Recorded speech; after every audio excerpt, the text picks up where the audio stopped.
Hello everyone. Ladies, we can all agree that choosing the right man is no Beauty and the Beast fairy tale story. Thanks to an 18th century French lady, Jean-Marie Le Prince de Beaumont, Walt Disney brought Beauty and the Beast to our screens in the early 90s. But if a man is not ready, not mature enough, you must tread very carefully before embarking on a journey to either change him or listen to him. Because to know someone is to fall in love with them. So in this episode, I'm going to speak about those two things in more detail. Number one, changing a man who is currently unsuitable, a beast, into a husband, a prince. And number two, listening to romantic talk, lip service from a man who is not suitable, a beast. Now back to the story. The beast was cursed because he was selfish and cruel. And although the curse could only be broken by love, his character hadn't changed until he met Bella, the beauty. Now, as a father, this is where I had to objectively explain to my twin daughters that no doubt every suitor has his unique attractions. Bad boys can be cool guys too. Rude, selfish, and condescending, but rides a motorbike in a leather jacket, is physically fit, has his own house or castle like a beast, and speaks fluently. When push comes to shove, Jesus said, and I paraphrase, "What will it profit a woman if he has gained the whole world but has lost his own soul?" It's the soul that makes relationships. Even sex buddies will eventually fall in love. So you need to evaluate if his mind, his character is worth the investment of your time.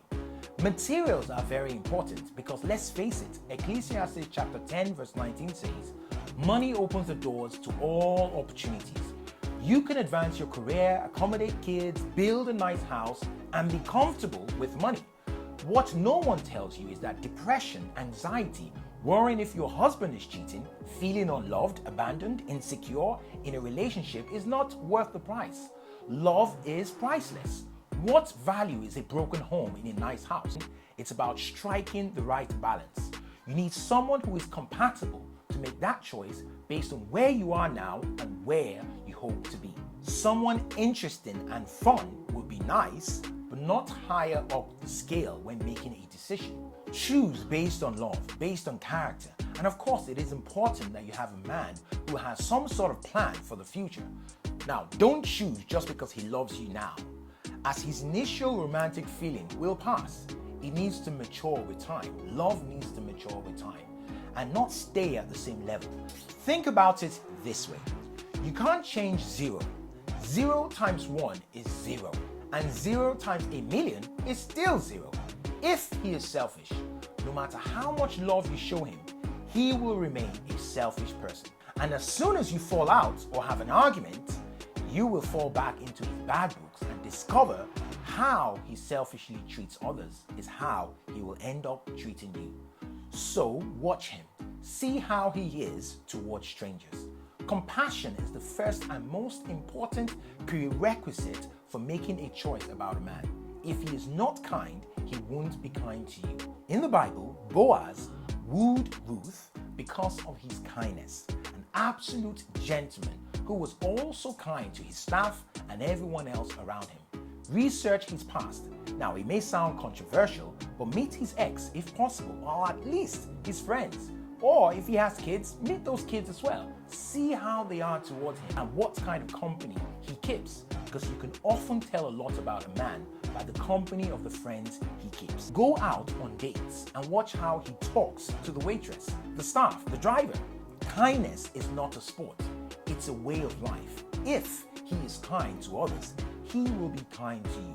Don't be enchanted by his words alone. Watch his actions. And if you see the red flags, bail now while it's early, as one day you will regret being entangled, and all the money in the world will not substitute the emotional mess and baggage he will probably leave you with.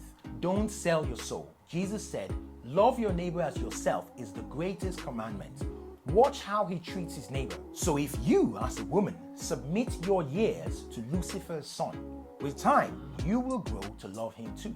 Now, call it Stockholm Syndrome, but Beauty fell in love with her captor, the beast. She got to know him. She fell in love. In the real world, with the pressure of life, work, children, sex, will eventually bring out the beast in him. You thought it was exciting. The other guy was too weak, too much of a friend to spend the rest of your life with. Why wouldn't anyone want to spend the rest of their lives with friends? And all of a sudden, you go and spend your life with a stranger who doesn't know you, and you expect good things to come out of it.